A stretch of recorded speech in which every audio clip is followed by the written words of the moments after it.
Guys, look at that. Tignan mo pa lang yung katawan niya, oh. So parang you are saying, sir, na habang may pagkakataon, may panahon, at may budget, pwede ka na magsimula. Kahit maliit na budget lang, sir. Actually, ako nag-start lang ako dito, 500 pesos budget. Inutang ko pa doon sa misis ko. Inimula natin to, sir, since pandemic. Okay. Almost magpa 5 years na rin ako. Sinubukan natin mag-alaga ng ulang. Naging libangan nung una, then ngayon naging negosyo na rin. Ganda nun, ha? Libangan sa umpisa hanggang naging negosyo sa kalaunan, no? Yes. Ayan, ang kagandahan kay Olang po, si Olang, kaya niyang mabuhay sa freshwater. Actually din, sa market natin, kulang na kulang yung supply. Sabihin na natin, meron kang 5 hectares, lahat ng maaani mo doon, kulang pa rin yan.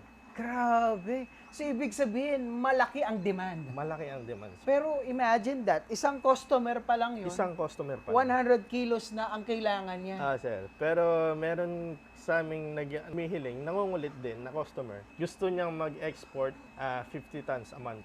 Kung i-multiply mo yun ng 1,000 pesos kada Sige, sir. kilo, Ikaw na lang. you do the math, guys. Ano ba yung pinakamabigat na harvest ninyo? Maximum. Maximum, sir, 350 grams. Isang piraso pa lang yon. Sa isang piraso. Commercial price natin, sabihin na natin, medium size is 600. Okay.